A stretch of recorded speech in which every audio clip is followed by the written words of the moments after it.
Hello,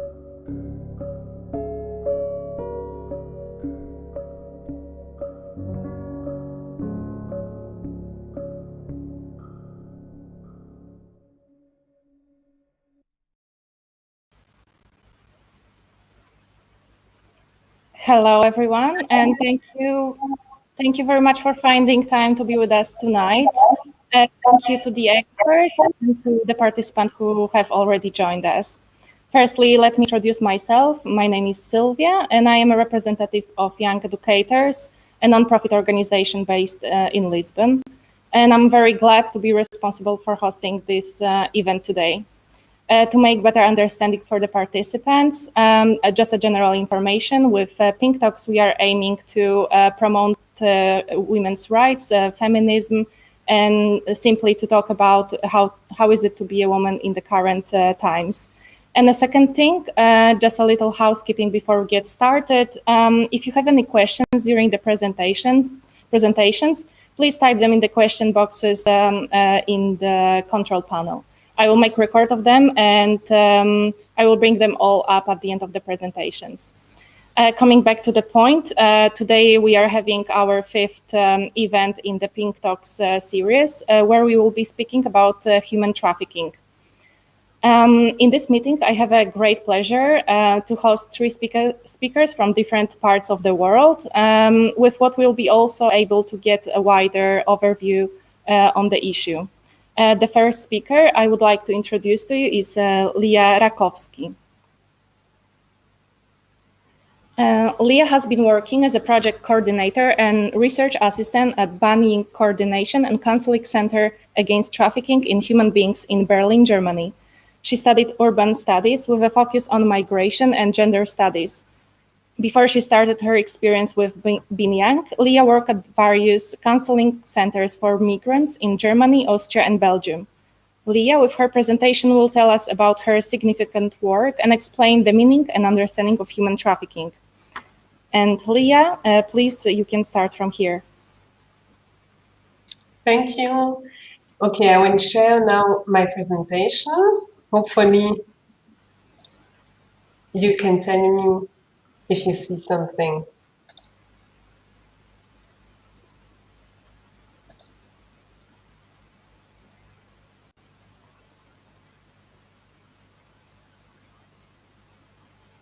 Can you see it or not yet? Yes, we can see. You can just make it full screen. Yeah. And just for me to know, do you see me as well with the presentation or not? Once again? Do you just see the presentation or do you see me as well? We can see you as well. Okay. Okay. Please, in case it's confusing because I cannot see you, but so in case you cannot hear me at some point, or if there's something, please give me a sign. Thank you. Actually, I really thank you, Cynthia, and thank you, Young Educators, for inviting me. I'm really happy to be part of this talk today, and I want to talk about Banning. So Banning is an organization. It was founded 30 years ago, about 30 years ago in Berlin, and it's called House of Women in Thai. And initially, it was social workers working at local health offices in Berlin, who were a lot in contact with sex workers. And some of the sex workers they were in contact with were not doing this work voluntarily, particularly sex workers from Thailand at that time. And this, therefore, a shelter was founded for sex workers from Thailand and Germany who were victim of trafficking.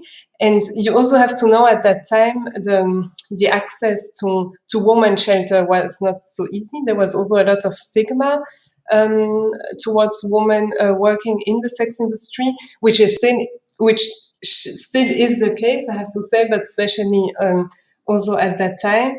And also it was also a lot of women who didn't have such a secure resident status. So Banning was founded for women who are victim of trafficking and who also don't have a secure, not a clear resident status. And first it was really more for Thai women, but more and more there were also other women coming to Ban Ying for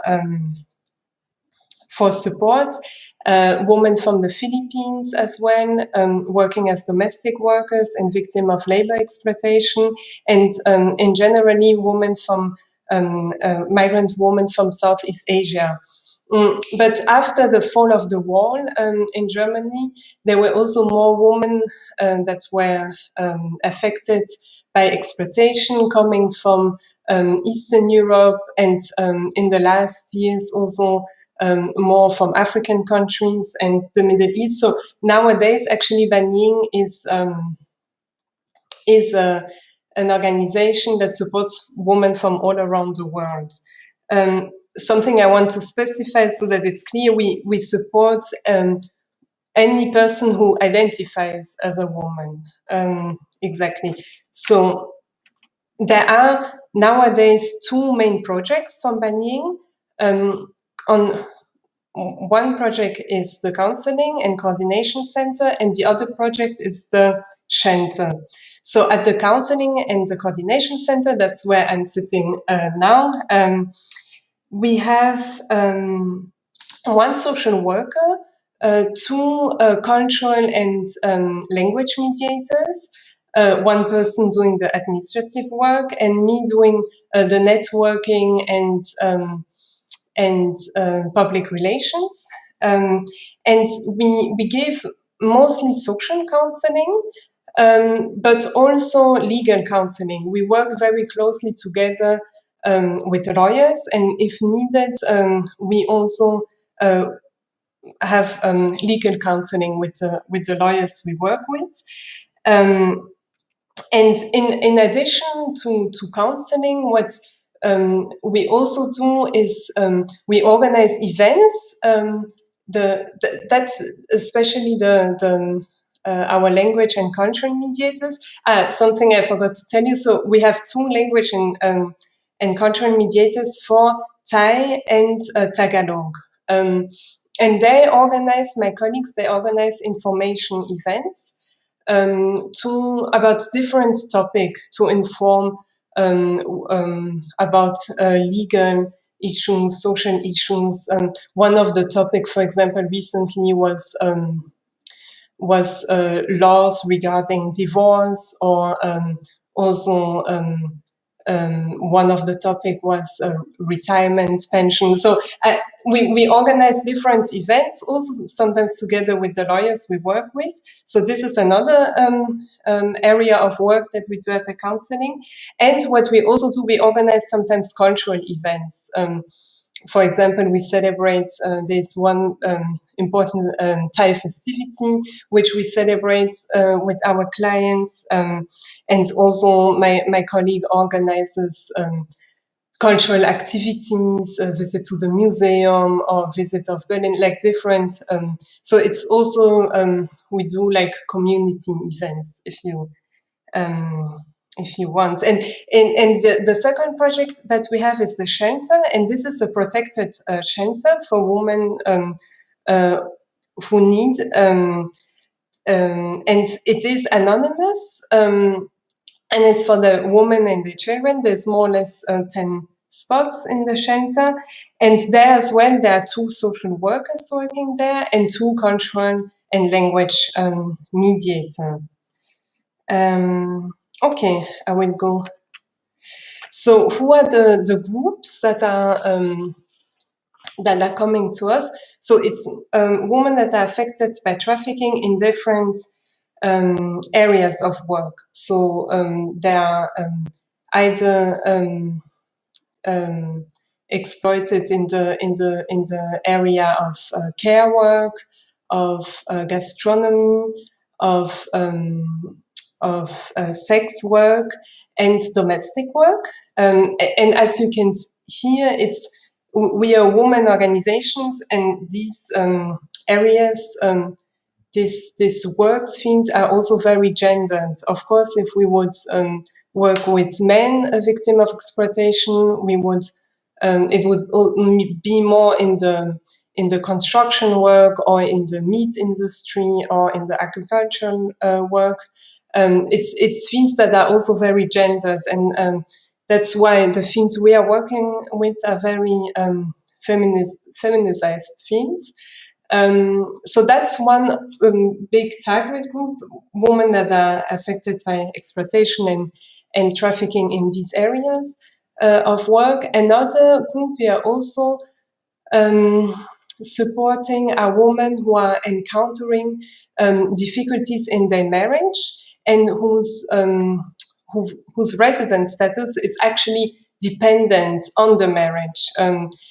For example, in Germany, and it's in many countries like that, but in Germany in particular, like you have to be married 3 years with a German man to have a resident status that is independent from your marriage. And so you can imagine it's very difficult if you experiencing violence in the marriage. It creates really a dependency for many women. So that's also a group we have. Migrant women who are married to German men and whose resident status is very much connected to the marriage. And as I said, like domestic violence, but also when they decided to separate, a lot of the women we support have issues, for example, concerning custody rights, that they lose their custody if they split up. So these kind of issues are also very present. And then another target group are domestic workers working in diplomatic households, and that's also very particular group because it's not possible to pursue the employer legally because of the diplomatic immunity. So they find in a domestic workers of a diplomatic household are in a very difficult legal situation with very with a lack actually of access to rights in case they experience exploitation.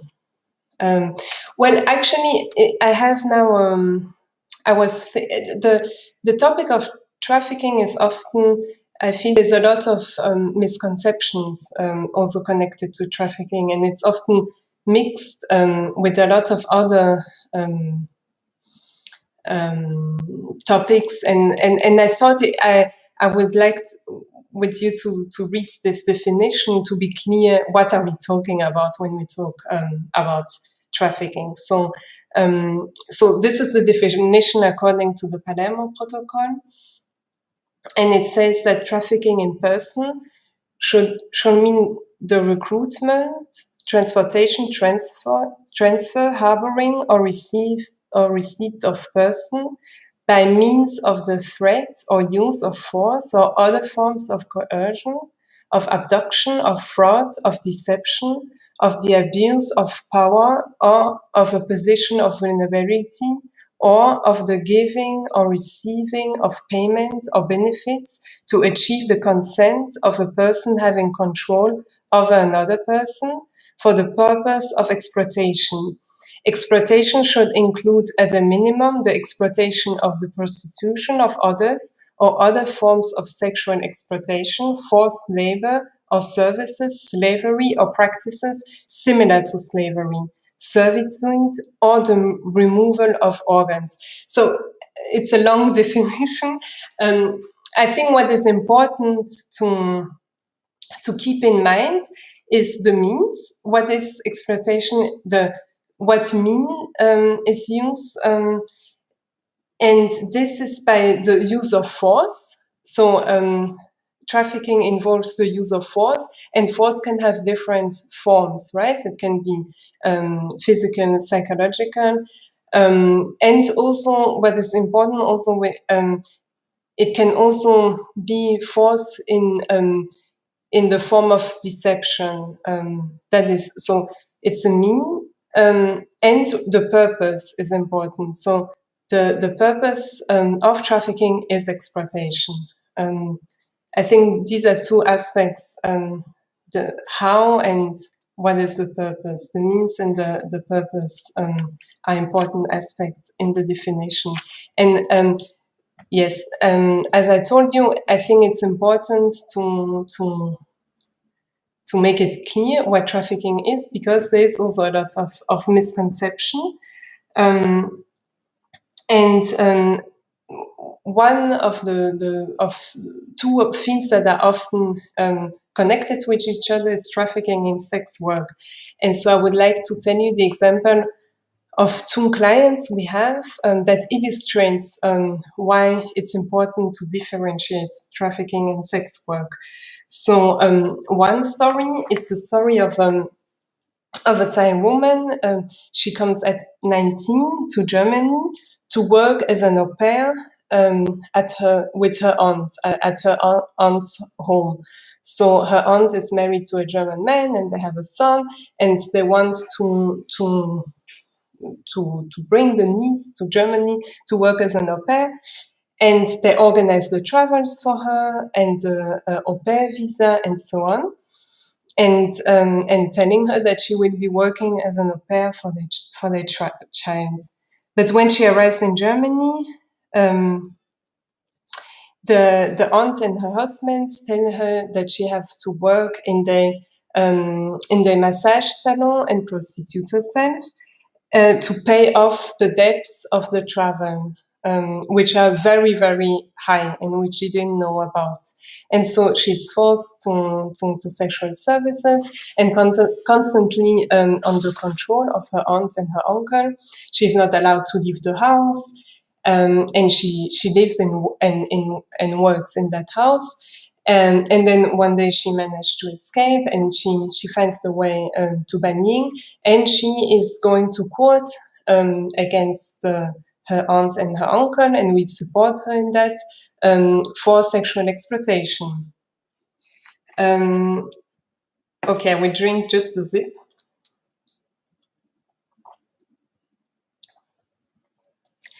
The other story, so that's the first story. The other story is the story of a woman, a trans woman, also from Thailand, and she's working as a sex worker in Thailand. And she meets someone that tells her that in Germany it's possible as a sex worker to earn more money, and it's also better living and working conditions. And so she it is also organized for her the travels to Germany. But when she arrives in Germany, it's not as she imagined. She works in a brothel, and she's not. She works really overtime hours. Her passport is confiscated. She cannot leave the place. She cannot decide with who she wants to work, what practices she agrees to do, and so on. And she finds also a way to escape, and she also comes to Ying, and she's also going now to court against the traffickers, and for sexual exploitation. So actually, what I want to show you with these stories is that both of them are actually affected by sexual exploitation, and independently whether or not they agreed to work in the sex industry. So I think it's really important to reflect upon that. It's not because you decided to work as a sex worker that you cannot be victim of trafficking. And I'm telling you that because this is often a challenge we face also working with the authorities who delegitimize, for example, stories like the second one I told you, because because they say, well, are you really victim of trafficking? You knew you would work as a sex worker. But that's not the point. It's not that she does not agree to work as a sex worker. She was also already working as a sex worker, but she doesn't agree to work under these conditions, and she's being exploited here, and she's being forced into a forced situation where she cannot leave, and so on. So that is, I think, a point that is important to us at Ying. Another misconception there is trafficking and smuggling. While smuggling involves the movement, which is not legal, across an international border, it is actually the movement as such that is profitable for the smugglers, and it might involve also abusive treatment, but the purpose to smuggling is to profit from the movement, while exploitation is actually the purpose of trafficking. So the profit is made by exploiting another person. So I think that's also a misconception between trafficking and smuggling that exists. And then also another misconception is trafficking in migration. You don't need, you can be a victim of trafficking within a national, like we sometimes have also German women who are born here and who are victim of trafficking in Germany. It doesn't need a border doesn't need to be crossed for trafficking.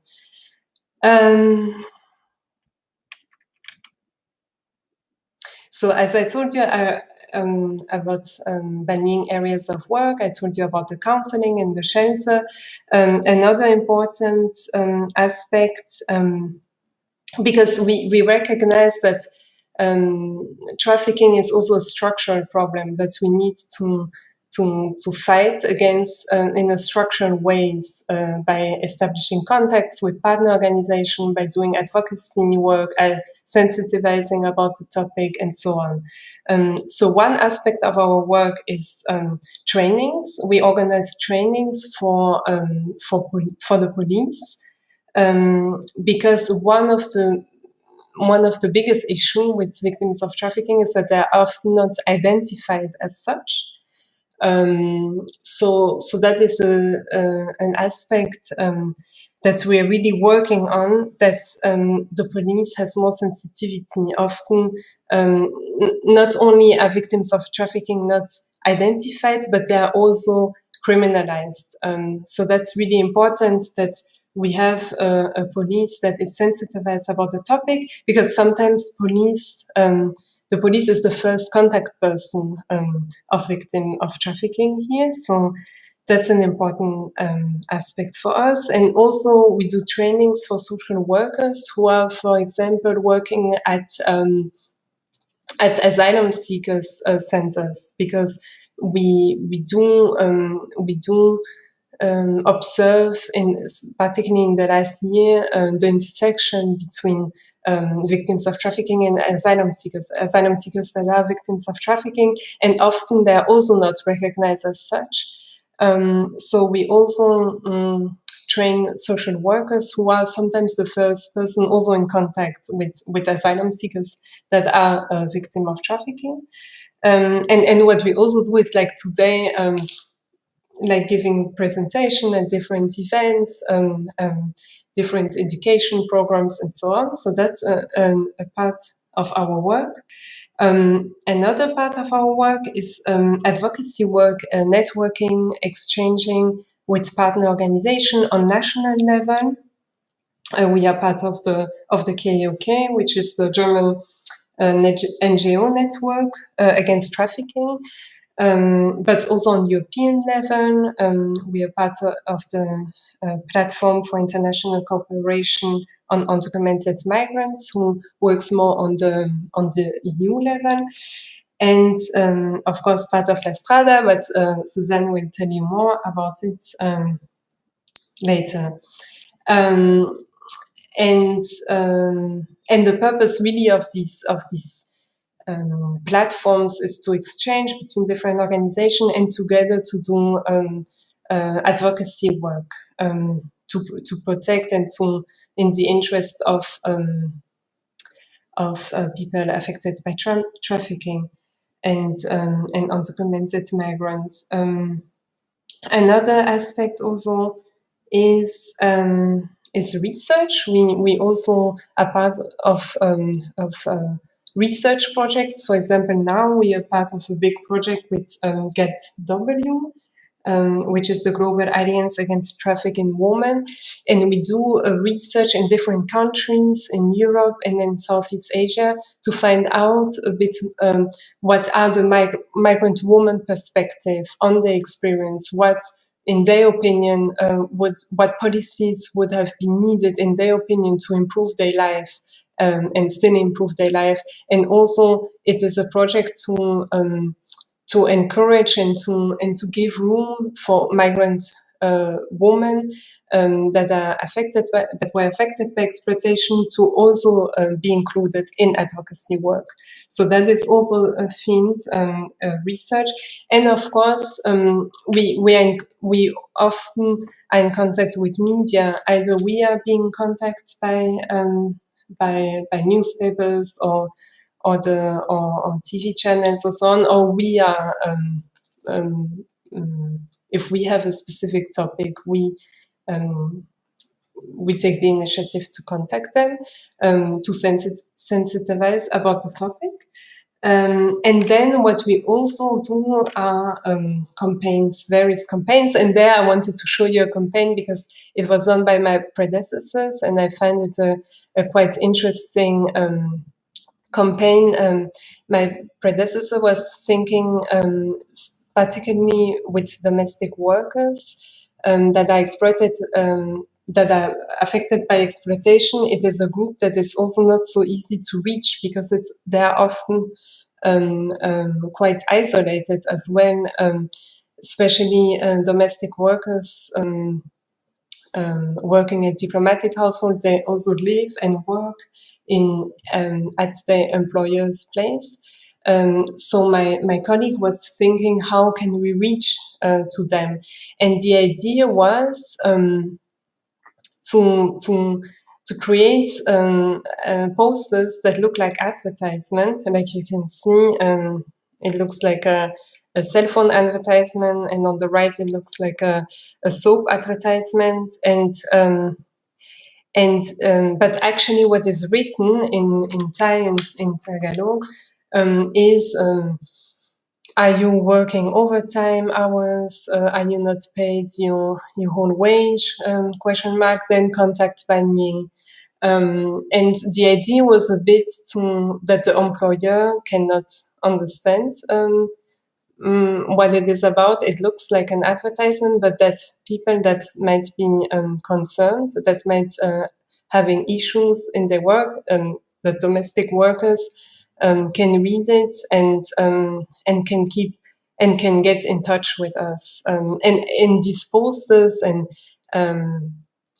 were put in the neighborhoods where a lot of domestic workers are living and working, in neighborhoods of where a lot of diplomats are living, and they were put in the supermarket because that's one of the places where they can go. Like often, if they're quite isolated, it's at least a place where they get out and.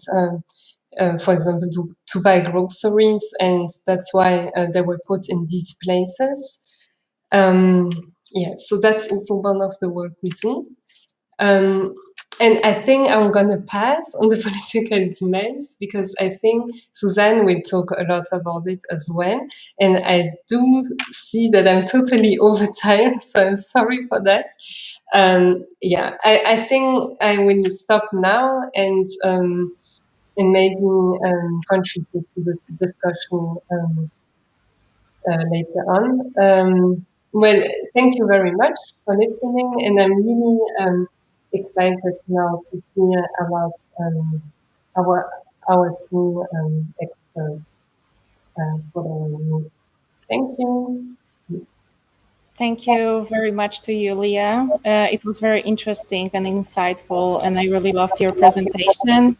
I think we all learned a lot from that.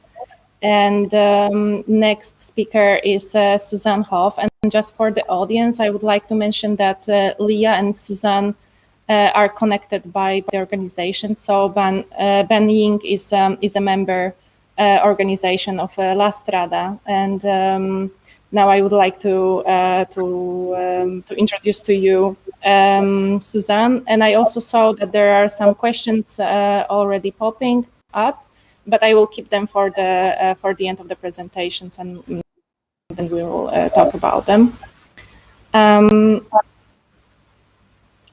So Suzanne, since 2004, is international coordinator of La Strada International, the European NGO platform against trafficking in human beings. This network comprises currently 26 member NGOs and 4 associate members in 23 European countries.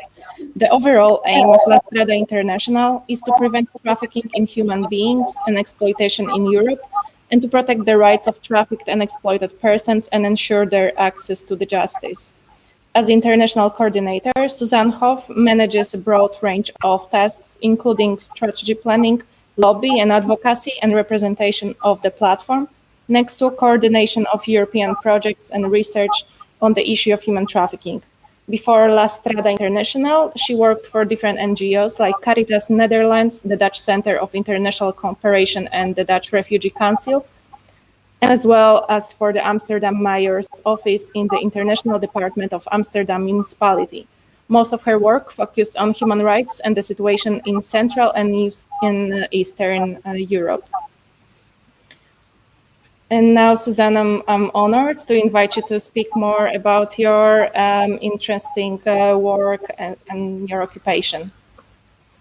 Thanks very much. And I'm happy to speak after Leah. And indeed, as she already mentioned, we are an umbrella organization of NGOs in 23 European countries. And Ying, as she just mentioned, is one of them. Maybe just a couple of words about La Strada International first, before I go a little bit more in our European work and European advocacy. I try to mind the time because I know that there are questions, and it's always nice, of course, to be able also to answer some questions. And also, fortunately, Leah already explained some things. In case you need more general information about human trafficking, you heard already the definition. I'm more happy than to provide also more information on that. So firstly, the reason to establish La Strada, and you mentioned this already, was actually that we always wanted to ensure that if people are identified somewhere in Europe as trafficking, we focus specifically on Europe. And as Leah already mentioned, there are other networks that work more on the global level. We work only on Europe, but of course our victims come from everywhere. So we established La Strada firstly as a project back in 1995, and now it's an umbrella network. We mainly established it as a group of NGOs because we felt that people should be always referred to adequate assistance and support. That's just their right as a trafficked person. And we should ensure that we can do so by cooperation with NGOs. And I also have to say that at the time has changed completely. I will, of course, also refer to that.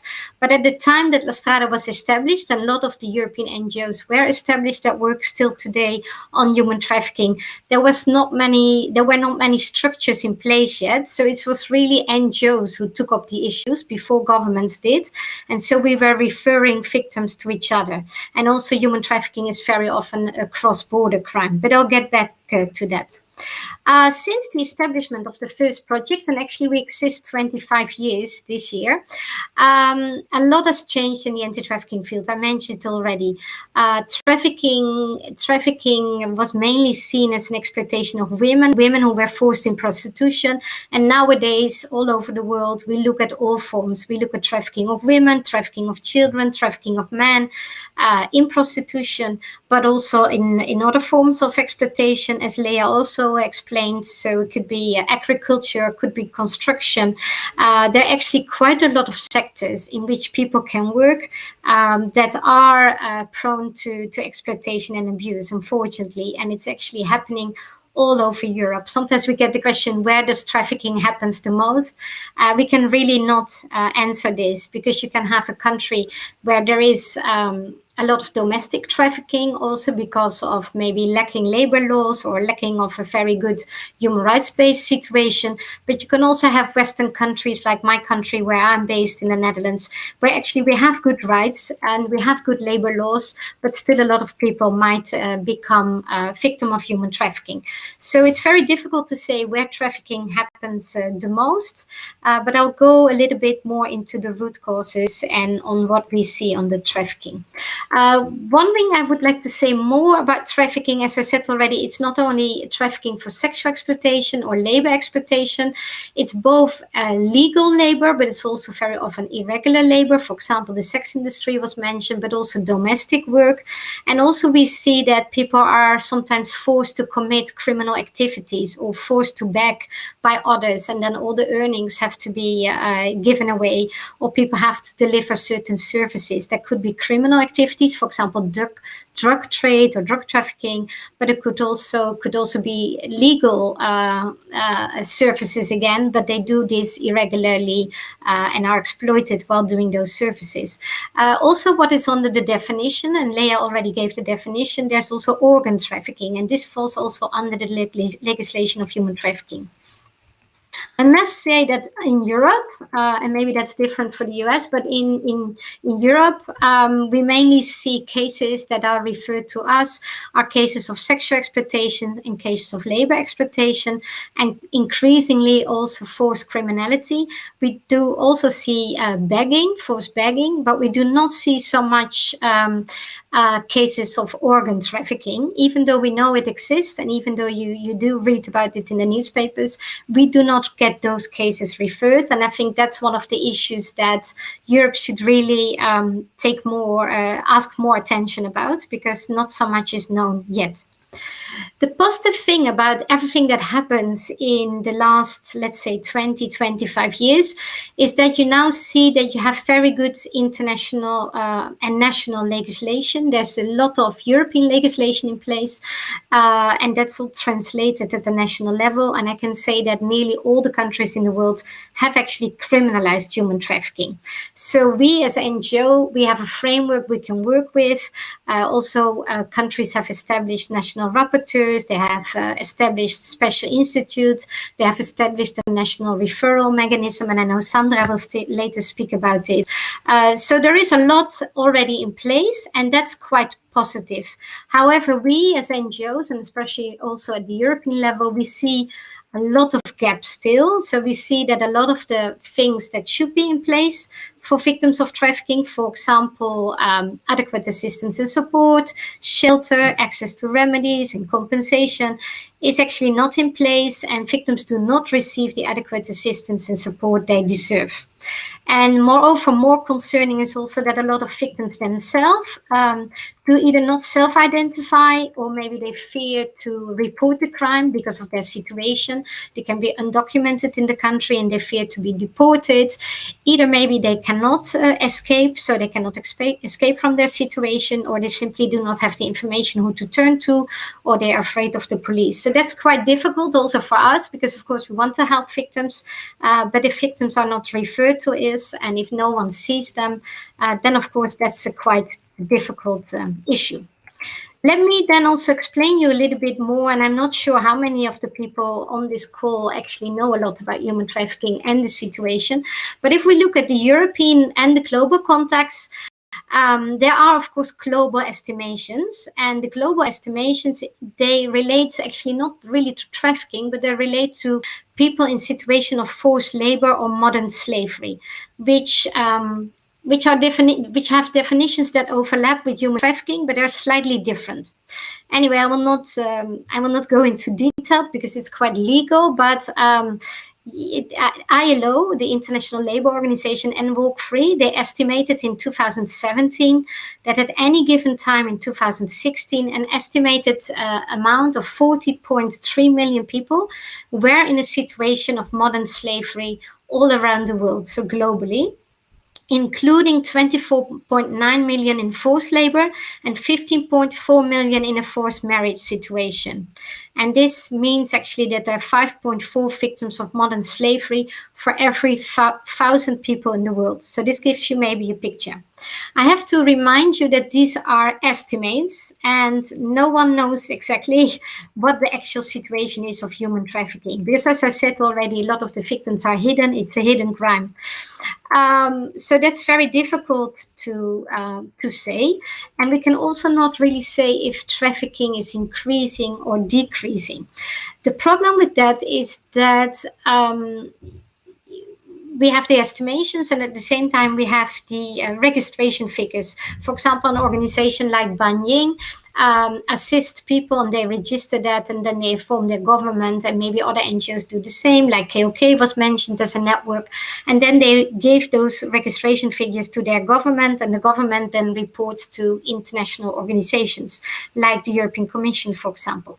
And so what you see that you see increases in registered trafficked persons over the years all over Europe, but not necessarily every year. Sometimes also you see that countries report decreases, but it doesn't tell us much about the actual situation, because in fact an increase of trafficking registration figures can also mean that actually more action has taken, more people have referred victims to each other, more outreach is happening.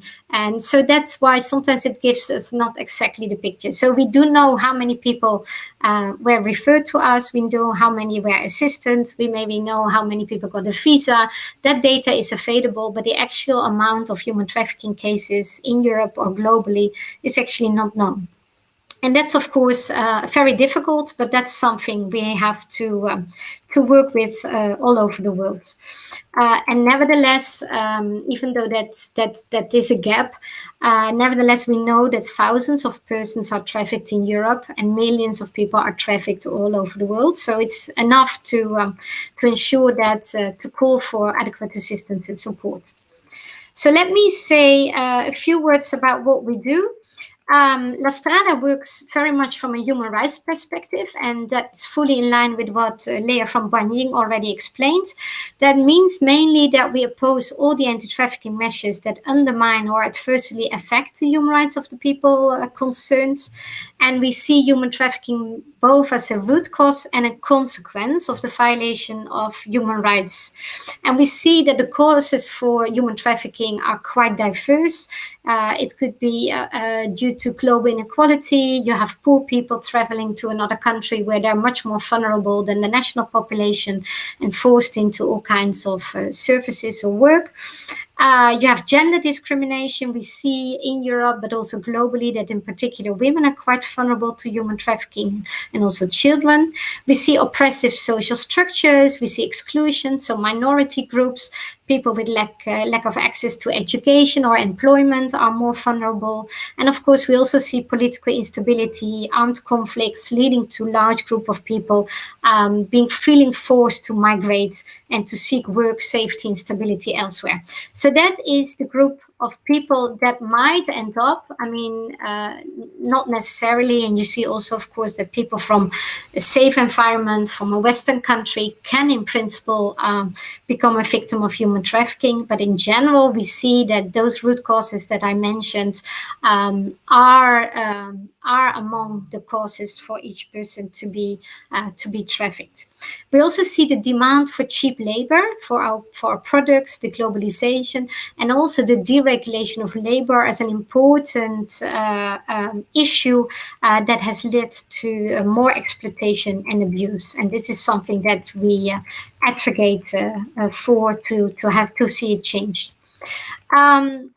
I will not explain further the work that our members do, because it's quite similar to what Ying does in Germany, with the difference that not necessarily our members only work on assisting women.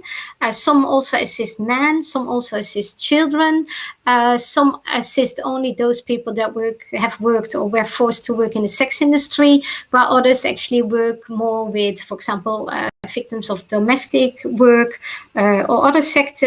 So that differs quite a lot. And we also have members that work actually on gender equality issues, on domestic violence or gender-based violence. So our membership differs, but they all work on trafficking. As for our international secretariat, we work in particular on European advocacy, development developing joint strategies. It was already mentioned, we have common projects. We try to monitor, in particular, as I mentioned, we have a good legislation in place, but what we try to monitor is to see what is actually the situation on the ground. So if, for example, European legislation says that people have access to residence or should be able to have a period of 3 months minimum to reflect before they decide if they press charges, then we look with our members on the ground if that's actually granted to them. And we also look in general what happens. Have they been given access to assistance and support? Have they been given access to shelter?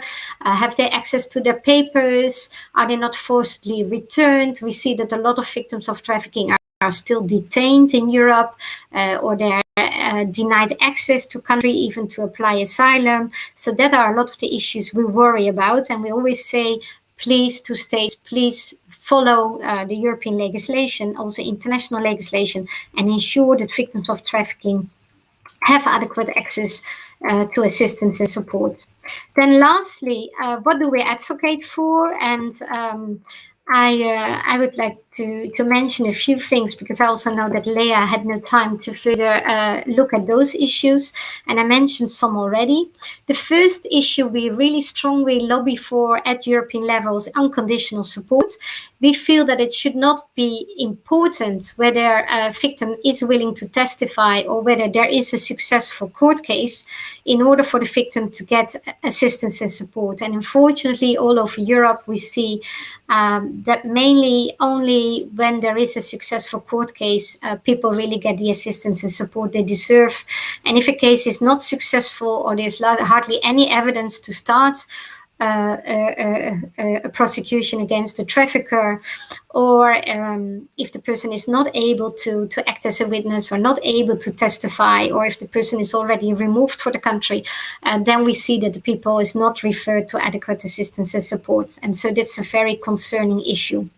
We also want recognition of all forms of human trafficking. What we've seen, even though it's very important that we have a lot of measures taken to stop trafficking for sexual exploitation, we also noted at the European level that this is the main issue.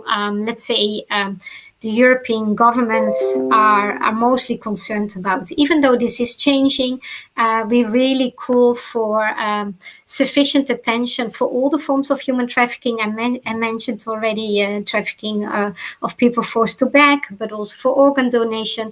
And also we see labor exploitation is still a very difficult issue, because very often we hear that if people are severely exploited in labor, they say this is not trafficking, this is just a violation of the labor law. And that means also, especially if we talk about undocumented migrants, that they do not get the assistance and support they deserve as a trafficked person. So that's a very difficult issue. And that links also with having people getting access to safe reporting, knowing that if they enter a police station, that they can just safely report, they can complain about their employers, they can say, for example, I'm not given any food, I'm working 12 hours a day, I'm not allowed to leave the house. If they are finally able to report, they should know for sure that they're not immediately detained or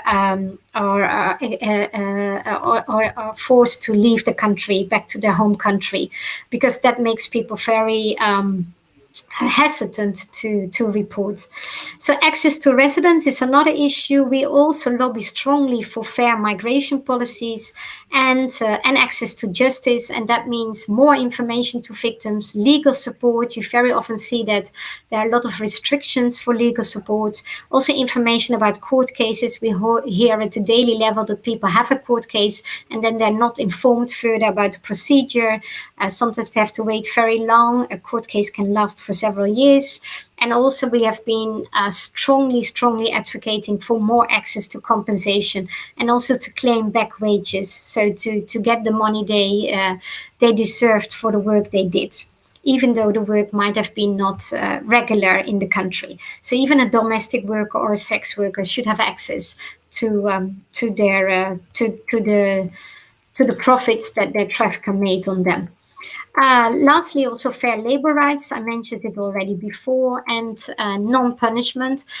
There was recently a very interesting case at the European level of two minor Philippine boys who were actually forced to cultivate drugs in UK, and they were actually identified as trafficked persons. They were minors, but they were still imprisoned, and they were both punished, while European legislation and also international legislation said that people should not be punished for crimes they commit as a victim of human trafficking. So that's another very important issue we lobby for. I can, of course, tell more about how we lobby and what we do, but I leave it here also because of the time, and I give the floor back to you. Thanks. Thank you, Suzanne. I'm very grateful for all the information you shared with us. It was very comprehensive and eye-opening, especially about the numbers, how many people are involved in human trafficking globally. So thank you for that. And I think each of us can say that it's a matter of high importance to spread the knowledge about the issue. And thank you for sharing the experiences and the examples as well, what are people going through now. Thank you as well for the audience for the active response, and I will just repeat that I will come back to the questions at the end of the presentations. And right now I would like to introduce to you Shandra Woworuntu.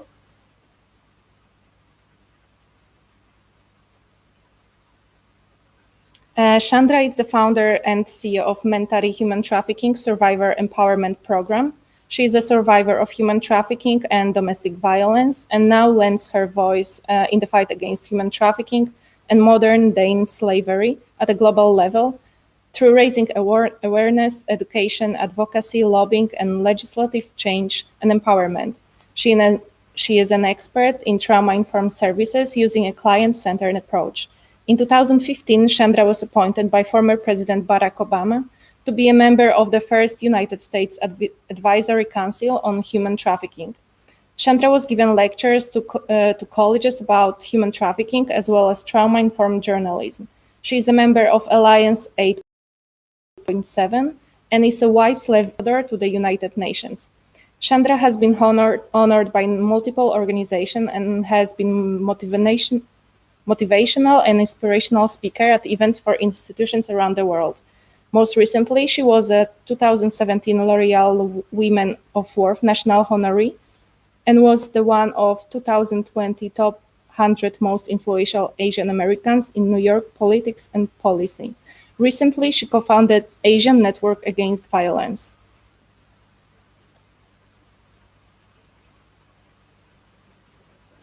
And Shandra, your work and your personal story are very fascinating, so we all cannot wait to hear more about that. So saying that, with no further ado, I'm turning the time over to you. Thank you. Thank you for a beautiful introduction about me. But actually, I'm ordinary person that do work daily on fighting human trafficking globally. So thank you for the organizer that organized this conversation. This is amazing with the speaker like Leah and Suzanne that bring an insight of the work to the table, and we can learn from them how actually human trafficking look like. It was explained by Leah, also Suzanne add up the most important of this conversation. But I just want to let you know, if we discuss about women, we cannot put aside girls and children. It is a package. It is a package that women always follow by girls and children. That's number one. And we know the assumption, the myth, woman is always weak, always want to do what people ask them to do. But actually, woman is strong. Woman is smart. Woman is a part of the economic growth. Women can establish the leadership if we give them opportunity and also time to grow. How we support women around the world, young women around the world to grow, to give, they expect this on the table, and we have more women leaders. So this is my opening remark, and thank you so much for having me. Coincidentally, I'm a survivor of human trafficking, so I can talk deeply how human trafficking and sex industry or sex trade look like.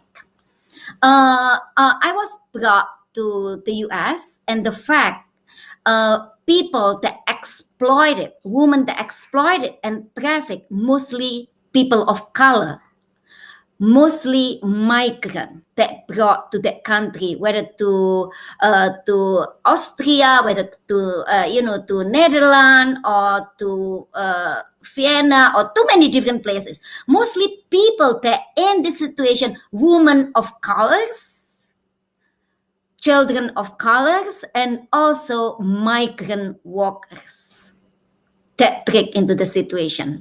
And thank you for mentioning about the type of exploitation. Actually, a lot more, and you can Google in the internet about the details. Example like a forced marriage, male bride, mail order bride, and also contract marriage and illegal adoption. Just to add, illegal adoption actually it's exploitation. Surrogacy is also content exploitation and trafficking. Next, what I want to talk is about victimization. Since we know people that engage, perform commercial sex act, often they are charged by criminality, whether for prostitution, whether for stealing, sometimes killing the people who bought the body, who bought sex, or the trafficker. And Susan mentioned about non-punishment principle. For the victim of labor, that there is a case happening in UK. Actually, non-punishment principle supposed to be expanded to women and girls that perform commercial sex act. Because of that case, we identify women not only surviving, girl not only surviving, but all the people that engage with commercial act, actually they're victim. I don't mention victim of trafficking, but they are victim of many different type of victimization. Depending on what is the circumstances, they jump into the sex industry or sex trade. Maybe they have a background of child sex abuse, child abuse, poverty, and many other things. There is no choice, and then they involve. If we talk about commercial sex act, we should consider this as gender-based violence, which is addressed by Sustainable Development Goal 2030. So SDGs 2030, you can go to the details at the UN website. It's under 5.2, 16.2, and 8.7. I repeat again, Sustainable Development Goal 5.2, 16.2, and 8.7 that address all the exploitation and trafficking and women and girls that vulnerable, and they cannot, they cannot help themselves sometimes. I believe we can count how many women that have that strength like me escape. So I don't need to tell about my story. You can go to BBC about mine. Google my name. You can see the the story. You can read the story of me. How actually sex industry contain abuse and violence. So I break down all the violence in the sex industry, in the sex trade, in the design and violence that published by Museum of Modern Art. So if you Google Design and Violence by Shandra Woworuntu, I talk about the most violence in a human being is in the sex industry. This is not the job, this is not the work that I deserve when I seek the job. because of the abuse and violence. Some of the women try to survive because of there is no choice. There is no option to get the job. But the option is not to legalize people that buy sex or bought and sold human being, but to address that we need to fund services for those people that engage with commercial sex act or that become exploited or trafficked. Services for housing, mentioned housing is difficult. The second is under equal justice. I will talk equal justice later on. So under services of financial support, job training assistance, education, and also job placement and job creation. So they will not be abused and trafficked. Because of that's what happened. I saw by my own side. I experienced the first hand dealing with the pimp, dealing with the sex buyers. Day, week, months. It is a hell. So we just have to look at it. It is a hell. Sometimes women try to survive. Sometimes ignoring the abuse and violence because of the debt bondage, because of surviving. I need money to survive. There is no job that I can get. It is not a choice if there is other choices. We should respect in between sex industry and sex trafficking is like this. Like my hair, the difference. It's overlap, intersects. So it is not myth. It is not myth that sex trafficking is not a sex work. Sex trafficking happening in the sex industry. Sex trafficking happening in prostitution. Sex trafficking happen on the sex street where people bought and sold human body for the profit and benefit over someone. That people that bought and sold being exploited and trafficked, sometimes they cannot get away or escape until they die. So this is what happened. If I didn't escape, maybe I'm not here now speaking to you. Actually, OSCE created national referral mechanism mentioned by Suzanne. What is that? NRM is the framework. National referral mechanism is a framework to identify victims and then to ensure that they get services and justice. It's difficult. And the expectation of OSCE participating country follow the NRM and also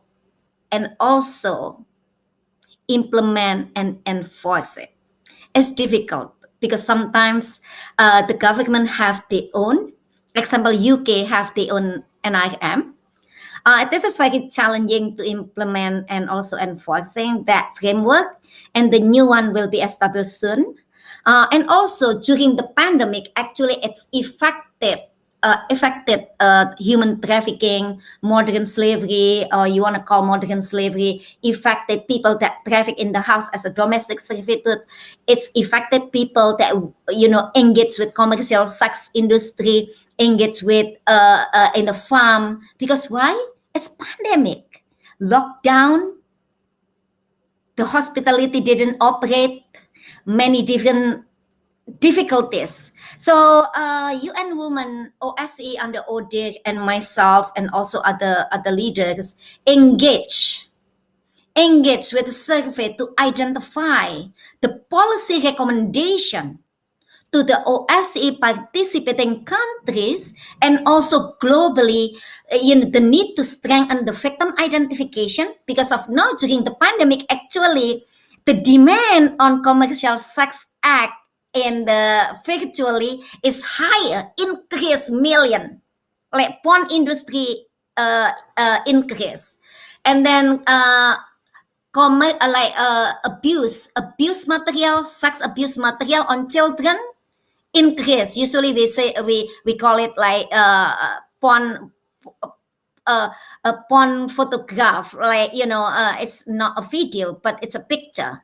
It is now we change we change how we call it. We call it like a sexual abuse material. So sexual abuse material, we change the definition and determination on that. No more pornography picture or picture for exploited woman or something. We change the how do we say it. And then also how we can strengthen the services, including financial support, shelter, and also food, and many other things. Even though not many victims and survivors receive the COVID test, and also now with the vaccination, it's difficult to get it, to access it, and also the remedies of justice. In the United States, we have a specific immigration service which is called TVPA that give immigrant access to receive a visa, become a resident, and become a citizen. And I'm not sure in another countries, but this is immigration remedies, including putting someone that experience severe exploitation or trafficking can take the angle, the avenue of asylum. That's one thing that remedies for the victim that couldn't go back, cannot come back to the country because of the safety of this person. And then also addressing specific need for women and girls. Women and girls is vulnerable sometimes if they don't get services or sustainable support for them. They are vulnerable to be re-trafficked, and re-trafficked. Example, people that engage in the commercial sex industry in the country that legalize prostitution, when they want to step out, no services available, and if the services not available, they want to step out, and then no option to be sustained, and they will go back engaging with the commercial sex act that contain abuse and violence. And also to support capacity building, both government, non-government, and also stakeholders. So this policy recommendation is published by OSCE, and also the NRM published by OSCE. The link is already there. And I would like to talk about impunity now. Why it's very important we address impunity. The punishment. So in the law, by protocol that mentioned by Leah, didn't talk about human trafficking, is about prevention, protection, and a punishment, which is paradigm 3P that involve on Leah explanation. So why we need to have a punishment to all that did crime? Because a victim, survivor deserve equal justice. Most of the time, we see the trafficker, the pimp, the exploiter that punish. But for the people that get immune in because of they are what is that, working for another government or trafficked by diplomat, the diplomat will not be punished. But how we find the solution to punish the diplomat? Creating intergovernment coordination, partnership. If they are trafficked from this country and another country, happening in the woman trafficked from this country to another country, and then the people who traffic them is the diplomat from that country, and then just go home and relax, nothing happened. This is so wrong. The country which trafficking happening, because of the impunity, cannot punish, should contact the original countries, the embassy, or the diplomat from that country to continue the punishment. Because this is a violation of human rights, the biggest violation in human rights, and we cannot tolerate anymore. Abuse and violence on women and girls, we cannot tolerate it. We have to end it. Because why? It's stating it is a gender-based violence. and we should find the solution through gender equality, which is we treat our children, boy and girls, equally. We teach the boy. We should have education and prevention, not only on woman and girl all the time become a focus. Let's change our discussion to man and boy.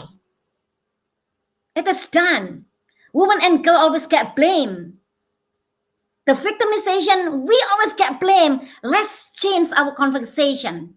Let's change our conversation to the abuser, to the man and boy. Let's educate them. So thank you. That's my remark, and we can continue the conversation. I give the screen and mic back to Sylvia. Thank you. Thank you very much, Shandra. Your speech was super absorbing and engaging, and I'm very thankful for all the experience and the work you shared with us. And it's also very relevant that you shared with us your testimony. Your all work that you do for others is absolutely fascinating, and the way you spoke about this, it's just unnerving that so much unreal things are happening to the people right now. So thank you once again, Shandra, for all that. And I saw many questions appearing, so right now I would like to read some of them. So the first question, and thank you to the audience for that. The first question is from Alp, and it's what should or can someone do in terms to be a volunteer against human trafficking? And I will ask speakers if some of you would like to answer that question.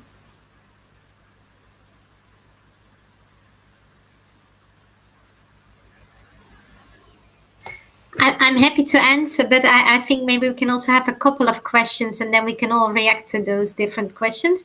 As for volunteering, that's a question that I think that comes to all our organizations quite frequently.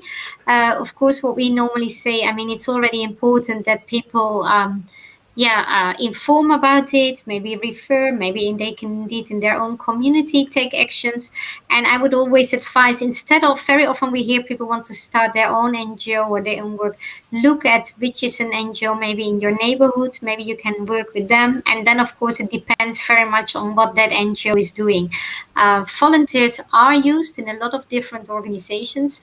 They can, for example, with La Strada member organizations, what we sometimes see is that volunteers are helped maybe to translate information, maybe for social media work, maybe also for accompanying victims to, for example, court cases, things like that. So that is happening. Also, some countries have buddy projects, for example. So there's a lot of work. We, of course, work more at the European level, and then our work would be more volunteering with information, messaging, or maybe with campaigns and things like that. So it's very, very diverse. But volunteers are also used for peer-to-peer education, sometimes for film festivals. So name it, and volunteers are used. But I would say think locally, look what's happening already in your country and where you can be of any help, and then contact the local organizations. Thank you very much, Suzanne, and I hope the question was very well answered. The next question is directly to Leah. How was the human trafficking affected by the outbreak of COVID-19 in Germany? If you could please answer that question. Thank you. Yes, gladly. And also to add to what Suzanne was saying, I really think an important thing is accompanying in different circumstances, like help also with very practical, pragmatic issues, like going with the person to the immigration office if the person has a meeting there, for example. It's so important to have someone with that person, because there's also a lot of violence also in these encounters. So I would say this is something that is very needed, and also when I talk to women and ask them, to our clients, what they need, what they wish, it's also all connected to to feel included also in society.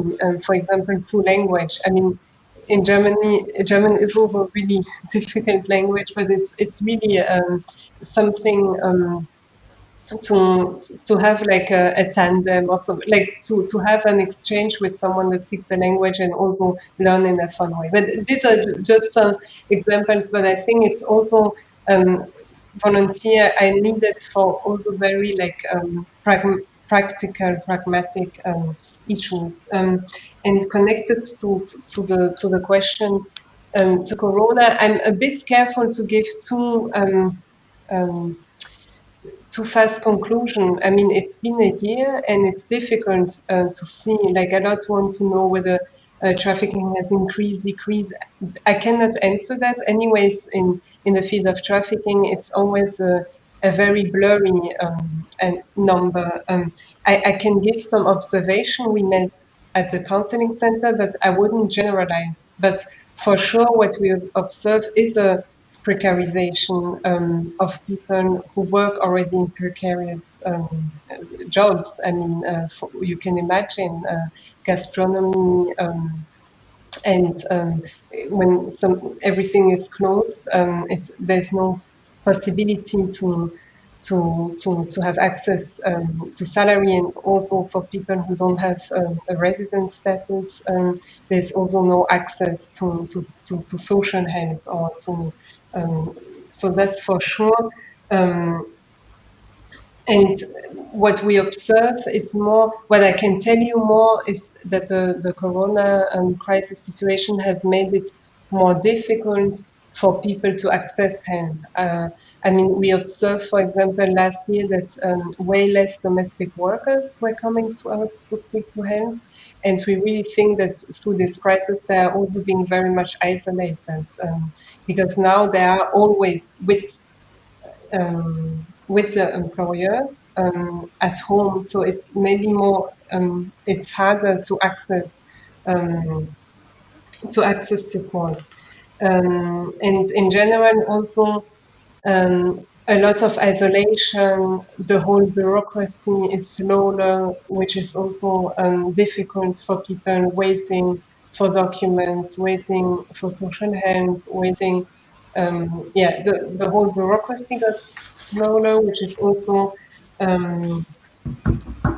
difficult, and also decisions of asylum and so on has also, everything has gone slower, and that's a big burden, I would say, for people waiting for an answer. So I can say more that it's difficult to in the help structure to access help and assistance. I cannot say so much about whether it has increased or decreased. That's difficult. That's too soon to say, I would say. Thank you very much, Leah. And I have another question to you. What are the most disadvantaged groups that are affected by human trafficking in Germany, apart from the asylum seekers?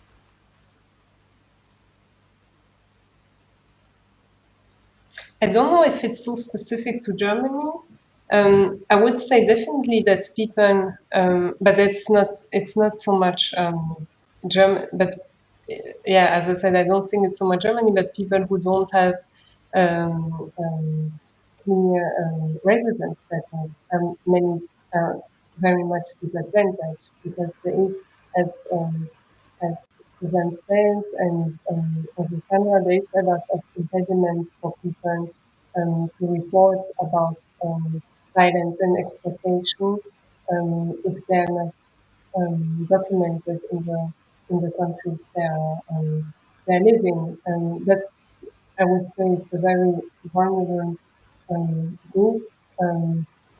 But I wouldn't say it's linked to Germany in particular. Thank you once again, Leah, and thank you to Joanna for asking questions. I would like to give another question, which is What is your idea to increase the detection of human trafficking among asylum seekers, knowing that some of them may be threatened by deportation? So if any of the speakers would like to answer that question.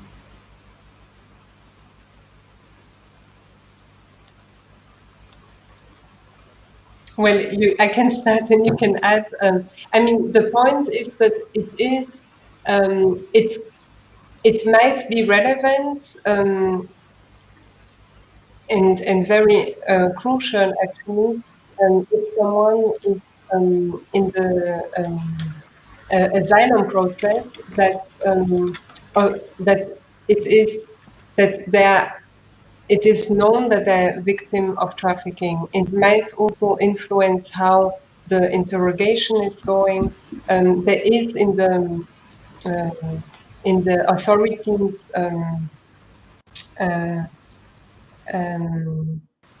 undergoing this asylum procedure, there are some schoolings about trafficking. There are some people who are more sensitized by trafficking working in these institution, and it might be relevant for someone, for a woman, for example, who is seeking asylum and who is also victim of trafficking, if the person interrogating her are also sensitive to that question. It might shape the questions and in general the sensitization around that topic, and also influence maybe the decision on their asylum. And then also someone who is, for example, a victim of trafficking in Germany and who is an asylum seeker might also have the rights to other type of assistance than in asylum seeker centers, which is also very relevant to be more protected.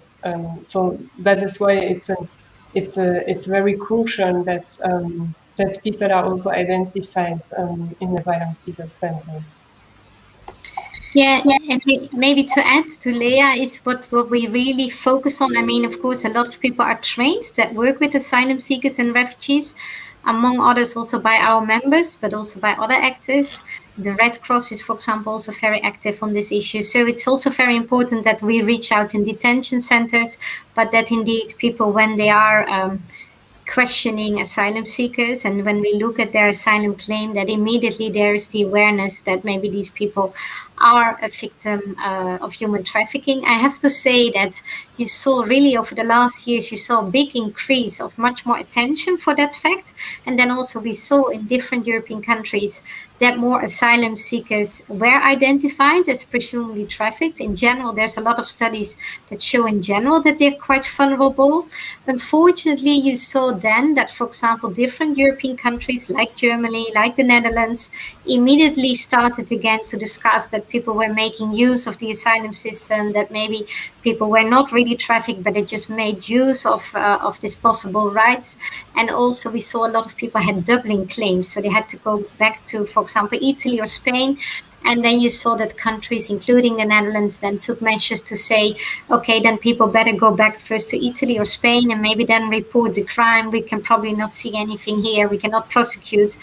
So we actually saw that people who were in asylum procedures and did not get asylum because of a doubling claim were actually not given the rights as presumed trafficked persons, even though we found very clear indications that they were trafficked. So that's another concern.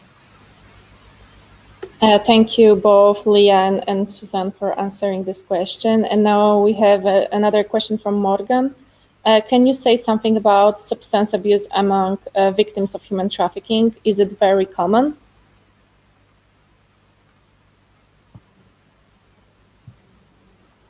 That's a question for me.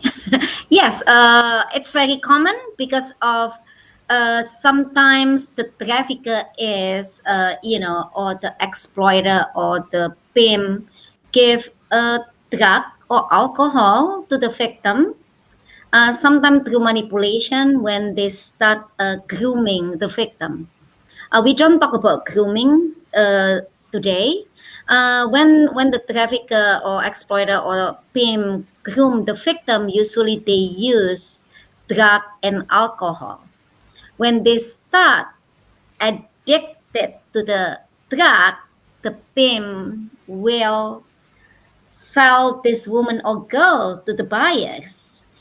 And the trick is to keep this woman or girl vulnerable, demanded to drug, so the trafficker or the pimp can control them easily. I was drug, and I was drug for the whole entire of my trafficking. When I got out from the situation, I still have to deal with that. This is not only me, most of the people that engage with the commercial act, mostly they are depending to drug or alcohol, because sometimes drug and alcohol is helping someone to be strong. If they are, example, they exploited, they cannot get out, they are trapped. So alcohol and drug, actually one way is to help them. One way to help them to stay strong. Otherwise, it is a hell. Sometimes you don't want to be there. Most of the time I don't want to be there, and I don't want to be there. The drug has helped me to cope, to comply with the abuser. If I fight it, the gun will kill me. So this is just the situation in the commercial sex act or sex trade. And also, I just want to mention a little bit, because of I'm speaking about substance abuse. Commercial sex act actually is a public health. Public health, that we normalize people to buy girl and woman as a commodity to satisfy the sex pleasure. You are doing this because a woman and girl is weak? No, you normalize it. You normalize it and make them, depending on drug and alcohol, because of you want just make it easy, make a profit over their body. And this is what we want to see by normalized prostitution and sex trade for our generation. Let's think about it. Let's think about, I know this is not, I already answered, I just want to add up a little bit. How we stop normalizing buying and selling women for sex satisfaction. By normalizing, we educate our young generation to be normal, to have women and girl, to be abused, to be raped. Why don't we find another solution to help women and girl to have a choice, to have a choices? Because of none of those women and girl born and said, when I grew up, I want to be a people that prostituted. Thank you. Thank you very much, Shandra, for answering this question. And just hearing your answer is really unnerving and eye-opening on the... Can I maybe make one comment? Yes, two comments actually on what Sandra said. One comment is that, yes, we hear abuse is used, but at the same time, it's also the threat of abuse. And then we're talking about all the different forms of trafficking. So it depends very much. You can also have that there's no abuse in fact used, but it's the threatening of abuse. People know that, maybe they're deported, maybe there are pictures about them, maybe there are other ways, maybe their children or their family is threatened to be killed. So it's not necessary that the abuse is used, but it could be the threat of abuse. The second thing about Sandra's point, we know that in all over Europe, a lot of people have different opinion on sex work, and I fully recognize that, and I acknowledge this. What I mainly want to say, and of course I cannot compare, because Sandra, of course, was a victim of trafficking. I was not. I've never worked in prostitution. What we mainly think as, and we also don't think that sex work is an ordinary job. That's not the idea that we at Ying or La Strada advocate for. But what we mainly see is that people who advocate against sex work and against prostitution, they very much choose for criminalizing sex workers. And we've seen, especially as a human rights organizations we see that this actually brings much more violence and abuse to sex workers. I mean, we feel that it's not that we want to promote the sex industry, but we want the people that do work there for their own reason. We don't want people to be forced in prostitution, and that's why we make a clear distinction. But people who decide themselves for whatever reason, and I fully acknowledge, Shandra, that maybe people have less choices, less options, and maybe want to leave. We fully acknowledge that.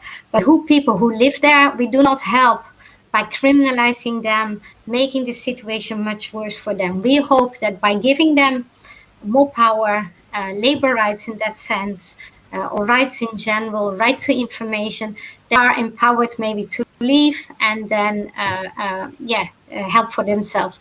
As for legalization, we do not promote legalization. In the Netherlands, it is legalized, also in Germany, depending on the area. But what we also say, what we noticed why we lobbied for legalization or regulation, is that we got much more access to the women. And I would also want to make one point.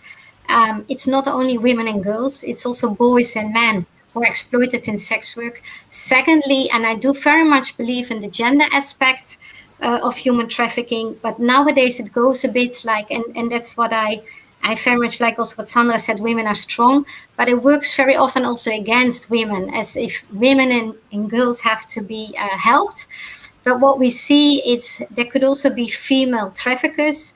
It could also be men being exploited in the sex industry, also boys. And I think we all have, even though gender is a very important aspect, I think sometimes there's too little attention for men also being exploited in the sex industry and in other sectors. And I'm a very strong feminist, for sure. But I do think that we should not only talk about women and girls, but we should talk about all human beings that are severely exploited and abused. Thank you very much, Shandra, and thank you very much, Suzanne, for adding your thoughts as well. And I have another question directly for Shandra from Joanna. Shandra, how did you change a pain that you went through to empowering others? This is excited question. Yes, it is hard for me when I was in the situation. I just because of every day I deal with a gun and hunting knife that slice my neck, and I have to make so they put me in the debt bondage. Like I have to pay back $30,000 by serving, by being sold, being raped, sex buyer. So one sex buyer will deduct $100 from my debt creation. And I couldn't count, but I was thinking, I decided this is not okay. I have to find the way out. This is not, I cannot endure it anymore. And I found the second floor bathroom window and I escaped. But I was trapped into another trafficking situation that linked with that trafficker. So I was trafficked in their own network. And I escaped again because of I learned self-defense. So hi woman, let's learn self-defense. It's benefit you. So I got benefit by punching this man because I know he didn't have gun. So I escaped and I start having a difficulties on surviving. So I was homeless in the winter in New York, and I have to, pack the food. I have to take the food from the garbage can. So it was my survival. And I lesson learned. I changed my anger. I changed my disappointment, my sadness, all that I didn't, get treated equally with the humanity, with respect and my dignity. So I turned that become an action. Even though become an action, it takes some time because of my safety. So the government, because of I testify against the trafficker, they changed my name. They changed my name, become Cynthia Moore for a while, and then went back to my original name. And I started thinking, I have to do something. I have to do something because of the lesson I learned from the recruitment, how they groom me, how I was sold, the tactic, how it relate with other things when I was engaged with the hospital. with the psychiatric, those people don't know, even the community didn't know.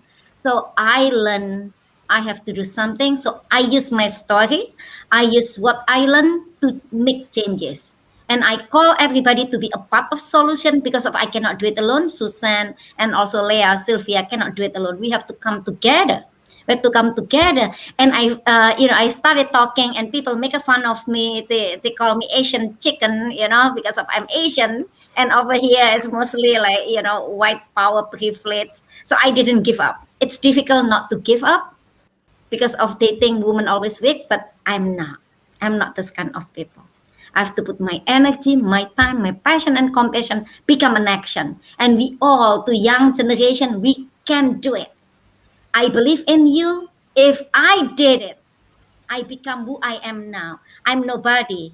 The president recognized me. I'm working with OSCE. If I could do it, I was nobody. You can do it like me. Just keep hoping. Put your hope, become a living hope. Increase your passion and compassion with nurturing them. Learn, sit with the vulnerable people. Learn, like Leah and Suzanne, listen from that woman. Listen, and you can do something. When you listen, you learn something, and you can do something. You don't need to become like me. You don't need to experience become a trafficking survivor or victim like me. But you can do something by listening and also finding what you can do, because you have voice and your voice matter. Thank you.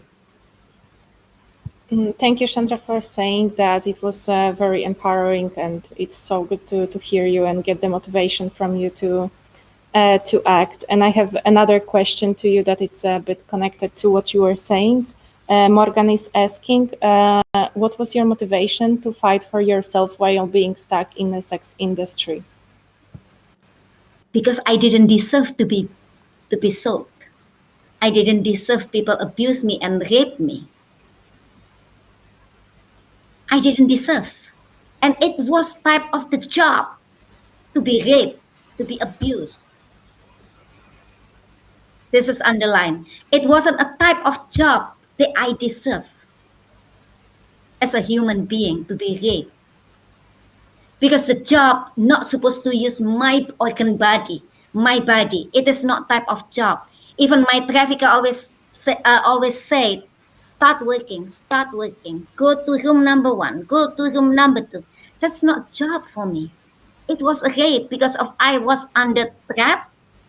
Suzanne said some people like under trap, some people under coercion, many different type of element or reason why people stay and comply. Yeah, so I wasn't deserved, and I never deserved. And it gained my strength because I saw. So I was 24 years old when I was trafficked. 1 week before I turned to 25. I saw many young women actually, like from 20 until 12 years old, and I saw with my eyes. They beat the girls when they scream or they seek help or they refuse. If we didn't make 2,000 a day, if we didn't get 20 buyers, we didn't get food. And we never see any money. We never see anything. We just be a victim to be abused, raped, and just it was inhuman. It wasn't type of job that I deserved. So I decided to escape. But I wasn't lucky to first escape. And the second is using a different tactic. I want to marry you. You're so beautiful. This tactic that often happening on the recruitment to young girl or young woman. Oh, I will marry you. I will give you this.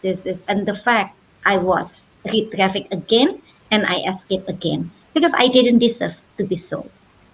I didn't deserve that people buy my body for the satisfaction of their sexuality. Because of I have a dignity. Thank you. Thank you, Shandra, once again. It's very horrifying, whatever you are saying, and very absorbing as well. And I think for all of us that we could just keep up on speaking and talking about those problems for days. And I would just like to ask all the speakers if any of you would like to add something before I wrap up the meeting. At the moment as well, we don't have any more questions, but you can say something if you would like to.